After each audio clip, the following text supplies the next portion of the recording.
നമസ്കാരം സാർ. സാറേ, നമ്മുടെ ആരോഗ്യമന്ത്രി വീണ ജോർജ് കണ്ണൂർ വെച്ച് ആക്രമിക്കപ്പെട്ടു എന്നാണ് പറയുന്നത്. അവരെ അനുകൂലിച്ചും പ്രതികൂലിച്ചും നിരവധി കമൻറ്റുകൾ വരുന്നുണ്ട്. സോഷ്യൽ മീഡിയയിലൊക്കെ ഇതൊരു വലിയ ചർച്ചയായി. നമ്മുടെ ചാനലുകളും ഒക്കെ ഈ വിഷയം എടുത്ത് വല്ലാതെ അലക്കിക്കൊണ്ടിരിക്കുകയാണ്. സത്യത്തിൽ വീണ ജോർജ് ആക്രമിക്കപ്പെട്ടോ, അതോ ഈ ആറന്മുളയിൽ നിന്ന് ജയിക്കാൻ വേണ്ടിയിട്ട് ഒരു സഹതാപ തരംഗമുണ്ടാക്കി ഒരു രക്തസാക്ഷി പരിവേഷമല്ലെങ്കിലും ഒരു ഇരവാദം ഉയർത്തിക്കൊണ്ട് ഒരു സ്ത്രീ അവരെ ആക്രമിച്ചിരിക്കുന്നു, അതും KSUക്കാർ, ഇങ്ങനെ ഒരു ഒരു ഒരു സഹതാപം, അതിൻ്റെ പുറത്തൊരു സഹതാപം ഉണ്ടാക്കി ജയിക്കാൻ വേണ്ടി ചെയ്തതാണോ? എന്താണ് സാർ അങ്ങയുടെ നോട്ടത്തിൽ? ആര്യ പറഞ്ഞതുപോലെ ഇരവാദവും അതുപോലെ തന്നെ സഹതാപ തരംഗവും രണ്ടും ആറന്മുള ഉണ്ടാകും, അതിന് തർക്കമേ ഇല്ല. പക്ഷേ അതുണ്ടാകുന്നത് വീണയ്ക്കെതിരായിട്ട് നിൽക്കുന്ന സ്ഥാനാർത്ഥിക്ക് അനുകൂലമായിട്ടായിരിക്കും. വീണയ്ക്ക് അനുകൂലമായിട്ടുണ്ടാവില്ല. ഇത് കാണുന്ന ആർക്കാണറിയാത്തതൊരു നാടകമാണെന്ന്. സത്യത്തിന് ഇതോടുകൂടി വീണയ്ക്കെതിരായി ഒരു സമൂഹം മാറി എന്നുള്ളതാണ്, മറ്റൊന്നും കൊണ്ടല്ല. ഇതൊരു കാപട്യമാണ്. ഇവിടെ സംഭവിച്ച CPM-ൽ സംഭവിച്ച വലിയൊരു വീഴ്ച എന്താണെന്ന് വിചാരിച്ചാൽ, ഇവരിപ്പോഴും പഴയ കല്ലച്ച് നിരത്തി ദേശാഭിമാനി അടിച്ച ഒരു കാലഘട്ടം ഉണ്ടായിരുന്നു. ആ യുഗത്തിലാണ് CPM-ൻ്റെ നേതൃത്വം ജീവിക്കുന്നത്. നേതൃത്വത്തിൻ്റെ ഐഡിയ പഴയ ഗർഭസത്യാഗ്രഹങ്ങളുടെ കാലത്താണ് അവർ ജീവിക്കുന്നത്. ഇത് ടെക്നോളജി എന്ത് മാറിയെന്നും അതുപോലെ തന്നെ പിന്നെ ന്യൂജൻ എന്താണ്, ജെൻസിയുടെ കാലത്ത് എന്താണ് ഒരു ഗവൺമെൻറ്റിൽ നിന്ന് അവർ പ്രതീക്ഷിക്കുന്നതെന്നും അവരുടെ സ്വപ്നങ്ങൾ എന്താണെന്നും ഇതിനെക്കുറിച്ചൊക്കെ ദേ ആർ ടോട്ടലി ഇഗ്നറൻറ്റ്. സഹതപിക്കല്ലാത്ത എന്താ ചെയ്യാൻ നിൽക്കുന്നത്? ഇതിനെക്കുറിച്ച് ഒരു ധാരണയുമില്ല, ഒന്നുമില്ല. ധാരണയുടെ ഗോവിന്ദ മാഷ് ഇങ്ങനെയൊക്കെ പറയും. ഗോവിന്ദ മാഷ് ഇങ്ങനൊന്നും പറയില്ലല്ലോ. അദ്ദേഹം പറയേണ്ടത്, ഇപ്പം തന്നെ നമ്മൾ കേരയിൽ വന്നു, ആ സിൽവർ ലൈൻ വന്നപ്പോൾ അദ്ദേഹം പറഞ്ഞെന്താണ്, ഈ സ്ത്രീകൾക്ക് അപ്പം വയ്ക്കാൻ പോയിച്ച് അന്ന് തന്നെ ട്രെയിനിൽ തിരിച്ചു വരാം. ഈ ട്രെയിനിന് പോകാൻ ചാർജ് എത്ര ആകും, അതിൻ്റെ കോസ്റ്റ് എന്താവും, ഇതൊന്നും മനസ്സിലാക്കി ഇത് കേൾക്കുന്ന ഒരാൾ. അതേസമയം ഗോവിന്ദ മാഷ് വേറെ തരത്തിൽ പറയുകയാണ്, കണ്ണൂരുള്ള ഒരു ടെക്കിക്ക് ട്രിവാൻഡ്രത്തെ ടെക്നോ പാർക്കിൽ വന്ന് ജോലി ചെയ്തിട്ട് വൈകിട്ട് വീട്ടിൽ മടങ്ങിപ്പോകാനുള്ള സൗകര്യം കിട്ടുന്നില്ലേ? ഇൻ്റർവ്യൂവിന് വരുന്ന ഒരു ചെറുപ്പക്കാരന് ട്രിവാൻഡ്രത്ത് താമസിക്കാനല്ലോ, അവർ വന്നിട്ട് തിരിച്ചു പോരുത്, മതി. റിസർച്ച് ചെയ്യാൻ വരുന്ന കുട്ടികൾക്ക് അവർക്ക് ട്രിവാൻഡ്രത്ത് താമസിക്കേണ്ട, പോയി വന്നുകൂടെ? അത്തരത്തിൽ വളരെ വേഗത്തിൽ, ലോകമെല്ലാം വേഗത്തിൽ പോവുകയാണ്. ജപ്പാൻ ബുള്ളറ്റ് ട്രെയിൻ ഓടിക്കുകയാണ്, മണിക്കൂർ 300 കിലോമീറ്റർ, വീണ്ടും അഡ്വാൻസ് ചെയ്തു. അപ്പോൾ ആ കാലഘട്ടത്തിൽ ജീവിക്കുന്ന നമുക്ക് ഈ സിൽവർ ലൈൻ സമഗ്രമായ ഒരു മാറ്റത്തിന് അനിവാര്യമാണ് എന്നായിരുന്നു ഗോവിന്ദൻ മാസ്റ്റർ പറഞ്ഞിരുന്നത് എങ്കിൽ കുറച്ചുകൂടെ സ്വീകാര്യത കിട്ടിയാൽ. അത്ര സ്വീകാര്യത. അപ്പോൾ കമ്മ്യൂണിസ്റ്റ് പാർട്ടിയുടെ സംസ്ഥാന സെക്രട്ടറി സാർ, ഇത് സത്യം പറഞ്ഞ ഒരു 100 കൊല്ലം പുറകിൽ നിൽക്കുന്ന പോലെയാണ് ഈ അപ്പം വിൽക്കുന്ന കാര്യം പറഞ്ഞപ്പോൾ തോന്നിയത് ആൾക്കാർക്ക്. അതാണ് ഞാൻ പറഞ്ഞു വന്നത്. ഇത് അദ്ദേഹം ആരാണ്? ഗോവിന്ദൻ മാസ്റ്റർ പാർട്ടിയുടെ സംസ്ഥാന സെക്രട്ടറിയാണ്, സൈദ്ധാന്തികനാണ്, പോളിറ്റ് ബ്യൂറോ മെമ്പറാണ്. സൈദ്ധാന്തികൻ എന്ന് പറഞ്ഞാൽ പണ്ട് മാർക്സ് എഴുതി വെച്ചത് മാർക്സിൻ്റെ നാട്ടിൽ പോലും ആരും എടുക്കുന്നില്ല. റഷ്യയിലും ഒക്കെ മാർക്സിൻ്റെ കാലഹരണപ്പെട്ടു, അവരുടെ പ്രതിമയെല്ലാം തകർത്ത് കളഞ്ഞില്ലേ? അപ്പോൾ അതിന് അപ്രസക്തമായി. പക്ഷേ അതിനെ കാലോചിതമായി വ്യാഖ്യാനിക്കാൻ കഴിയുമായിരുന്നു എങ്കിൽ കുറച്ച് മാറ്റങ്ങൾ ഉണ്ടാക്കിന്. ഇനി കമ്മ്യൂണിസം പോയി, അതിനെ ഒരിക്കലും തിരിച്ചു വരാൻ പറ്റില്ല. കാലഹരണപ്പെട്ട ഒരാശയമാണ്. മിച്ചമൂല്യ സിദ്ധാന്തം എന്ന് പറഞ്ഞിട്ട് കാര്യമില്ല. ഈ കാലഘട്ടത്തിലെ തൊഴിലാളികൾ വേറെയാണ്, അവൻ്റെ ഇൻട്രസ്റ്റ് വേറെയാണ്, തൊഴിൽ സംസ്കാരം വേറെയാണ്. മുതലാളിയും തൊഴിലാളിയുമായിട്ടുള്ള പഴയകാലത്തെ വിടവുകൾ മാറി.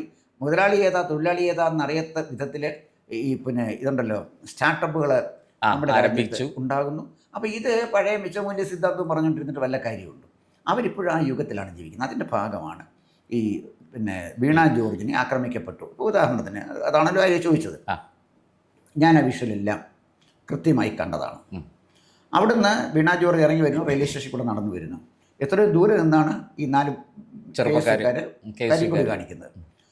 വീണ ജോർജിനെ പൊതിഞ്ഞു കഴിഞ്ഞു പോലീസ്. അപ്പോഴത്തേക്ക് ഒരു പോറൽ പോലും അവരെ ഏക്കാതെ അവർക്ക് ചുറ്റും പോലീസ് നിൽക്കുകയാണ്. പക്ഷെ പോലീസ് വലയം ഭേദിച്ച് അവരോട് ക്ഷോഭിക്കുകയാണ് വീണ ജോർജ് ചെയ്യുന്നത്. വരണടാ എന്നൊക്കെ പറഞ്ഞ് നിൽക്കുകയാണ്. അതാണ് വീണ ജോർജ് ചെയ്യുന്നത്. ഇത് ഒരു കോൺഗ്രസ് വനിതാ മന്ത്രി ഇത് ചെയ്യുകയും അപ്പുറത്ത് DYFIക്കാരായിരുന്നു തടയാൻ വന്നിരുന്നതെങ്കിൽ ചിത്രം എത്ര വളരെ വ്യത്യാസമുണ്ട്. അവരെ വാടാന്ന് വിളിച്ചാൽ അവരുടെ പ്രതികരണം എങ്ങനെയാണ്? പോരിനെ വിളിച്ചാൽ അവർ വരും. അപ്പോൾ കോൺഗ്രസ്സുകാരതൊന്നും ചെയ്തില്ല. അതാണ് എൻ്റെ കാര്യം. ഇപ്പോൾ കോൺഗ്രസിൻ്റെ ഓഫർ ചെയ്തിരിക്കുന്നത് 5 ലക്ഷം രൂപയെ കണ്ടാണല്ലോ അടുത്തെത്തി എന്ന് പറഞ്ഞാൽ. അപ്പോൾ ഇതിൻ്റെ പ്രശ്നം എന്താണെന്ന് ചോദിച്ചാൽ, തെരഞ്ഞെടുപ്പിൽ കൃത്രിമമായ വിജയം നേടാൻ, സ്വാഭാവികമായി വിജയം നേടാൻ കഴിയില്ല എന്ന് വീണ ജോർജിന് അറിയാം. അപ്പോൾ കൃത്രിമമായി വിജയം നേടാൻ വീണ ജോർജ് അഭിനയിച്ച ഒരു നല്ല ഹാസ്യ നാടകമായി, കപട നാടകം മാത്രമല്ല ഹാസ്യ നാടകവുമാണ്. അതെ അതെ. കഴുത്ത് പിടിച്ച് തിരിച്ചു ഓടിച്ചു, ഭയങ്കരമായ എന്ന് പറഞ്ഞാൽ ഏതാണ്ട് ഭയങ്കര അക്രമത്തിൽ നിന്ന് രക്ഷപ്പെട്ടു വന്ന ഒരു ധീര വനിത, ജീവൻ മാത്രം ബാക്കിയുണ്ട്. അയ്യോ, അങ്ങനെ അവതരിപ്പിക്കുകയാണ്. അപ്പോൾ അവിടെ പോയി മുഖ്യമന്ത്രി നിൽക്കുന്ന ചിത്രം, ഷംസീർ അതിന് കൊടുക്കുന്ന ഒരു ഒരു ഒരു പിന്നെ വ്യാഖ്യാനം, പിന്നെ പുറകെ വരുന്ന പ്രസ്താവനകൾ, ഇതിൻ്റെ പേരിൽ പിന്നീട് നടക്കുന്ന അക്രമങ്ങൾ, ഇതെല്ലാം കമ്മ്യൂണിസ്റ്റ് പാർട്ടിക്കെതിരെ തീർച്ചയായിട്ടും തിരിച്ചടിക്കും. അതിന് സംശയിക്കേണ്ട. അതാണ് ഞാൻ പറഞ്ഞത്, പുതിയ ജനറേഷനും പുതിയ ആളുകളും പഴയ ജനറേഷനിൽപ്പെട്ട ഒരാളുകളോട് ചോദിച്ചാൽ പോലും അവർ ദൃശ്യമാധ്യമം കണ്ടുകൊണ്ടിരിക്കുകയല്ലേ. അവർ കാണുന്നില്ലേ വീണ ജോർജ് വരുന്നത്? ഇപ്പോൾ ഒരു 60 വയസ്സിന് താഴെയുള്ള ആൾക്കാരെല്ലാവരും ഏതാണ്ട് ഈ സോഷ്യൽ മീഡിയയിൽ സജീവമാണ്. നമുക്ക് അങ്ങനെ ഒരു 40 വയസ്സിന് മുകളിലുള്ള ഒരാൾ സോഷ്യൽ മീഡിയയിൽ ഇല്ല എന്നൊന്നും നമുക്ക് പറയാൻ കഴിയില്ല. 40 വയസ്സിന് താഴെയുള്ള ആൾക്കാർ വളരെ വളരെ സജീവമാണ്. അത് കുറച്ച് കൂടിപ്പോയെന്ന് പറയാം. പക്ഷേ 60 വയസ്സ്, ഈ 40 വയസ്സിനും 60 വയസ്സിനും ഇടയ്ക്കുള്ള ആൾക്കാർ പോലും സോഷ്യൽ മീഡിയയിൽ സജീവമാണ്. അവരുടെ കയ്യിലൊക്കെ ഈ ദൃശ്യങ്ങൾ എത്താതിരിക്കുമോ? 60, 70, 75 വയസ്സാളുകൾ പോലും ഈ പിന്നെ ഗൂഗിൾ പേ ചെയ്യുന്നു. പിന്നെ വാട്സാപ്പ് ഉണ്ട്, ഫേസ്ബുക്ക് ഉണ്ട്, ട്വിറ്റർ ഉണ്ട്, ഇൻസ്റ്റാഗ്രാം ഉണ്ട്. പ്രായമുള്ള ഒരു അമ്മ, ഒരു 72 വയസ്സെങ്കിലും ഉണ്ട് അവർക്ക്. അവർ നൃത്തം ചെയ്യുന്നൊരു ക്ലിപ്പിംഗ് കുറച്ച് ദിവസം മുമ്പ് കണ്ടു. അപ്പം ഇതൊക്കെ മാറ്റം വന്നുകൊണ്ടിരിക്കുക ലോകത്ത്. പക്ഷേ ഈ മാറ്റം വന്നു എന്ന യാഥാർത്ഥ്യം നിർഭാഗ്യവശാൽ ഇവർക്കത് മനസ്സിലാകും. CPM-ന് അത് ബോധ്യപ്പെട്ടിട്ടില്ല. വീണ ജോർജിനെ അവിടെ ആക്രമിച്ചു, ഭയങ്കര പ്രശ്നമായി. ഇന്ന് ദേശാഭിമാനിയിലും കൈരളിയിലും സാറ് പറഞ്ഞ പോലെയാണ് വാർത്ത. ഞാൻ കണ്ടല്ലോ ദേശാഭിമാനി, ഞാൻ വരുന്നുണ്ട് ദേശാഭിമാനിയുടെ വരിക്കാരനാണ് ഞാൻ. അപ്പം ഞാൻ നോക്കി, ഫുൾ ഫ്രണ്ട് പേജിൽ കംപ്ലീറ്റ് വീണ ജോർജിൻ്റെ ചിത്രം കൊടുത്താണ് അത് ഇറങ്ങിയിരിക്കുന്നത്. പക്ഷെ ആളുകൾ ദേശാഭിമാനി വരുത്തുന്നതല്ലേ ഉള്ളൂ. സഹാക്കൾ പോലും എത്ര ശതമാനം വായിക്കുന്നു എന്നുള്ള, ഞാൻ വായിക്കുന്നത് എന്തിനാണെന്ന് വെച്ചാൽ ഞാൻ പത്രത്തിൽ വർക്ക് ചെയ്യുന്നത് കൊണ്ടും ദൃശ്യമാധ്യമ രംഗത്ത് നിൽക്കുന്നത് കൊണ്ടുമാണ്. അപ്പം ഇത് വീണ ജോർജിൻ്റെ ഈ കപട നാടകം അവരുടെ അന്തസ്സില്ലാതാക്കി, അവരുടെ ജയസാധ്യത കുറച്ചു. ഒപ്പം CPM-നെ സംബന്ധിച്ചിടത്തോളം കപടനാട്യക്കാരുടെ ഒരു പ്രസ്ഥാനമാക്കി CPM-നെ അധപ്പതിപ്പിക്കാൻ മാത്രമേ ഈ കപട നാടകം സഹായിച്ചുള്ളൂ എന്നാണ് എൻ്റെ അഭിപ്രായം. സാർ, ഈ ഇതിനിടയ്ക്ക് ഒരു സംശയം ചോദിച്ചിട്ടില്ല. അങ്ങ് പറഞ്ഞല്ലോ ഈ പോലീസുകാരെല്ലാം കൂടെ വീണയെ കയറി വളഞ്ഞു.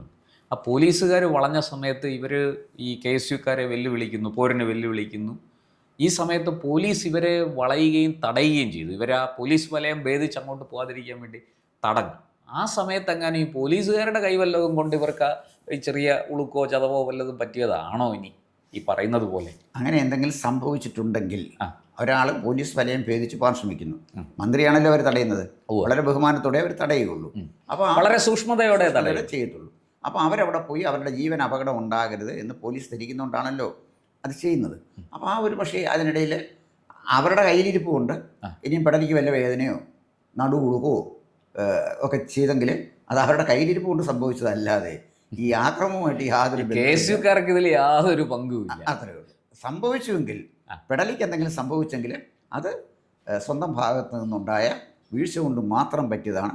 അതിനൊരു സഹതാപതരംഗവും ഉണ്ടാക്കാൻ പറ്റില്ലെന്ന് മാത്രമല്ല, തിരിച്ചടിക്കുകയും ചെയ്യും എന്നാണ് എൻ്റെ വിശ്വാസം.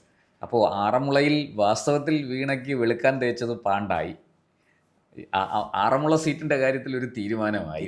എന്തായാലും LDF-ന് അവിടെ കച്ചി തൊടാൻ സാധിക്കില്ല എന്നൊരവസ്ഥ വന്നിട്ടുണ്ട്.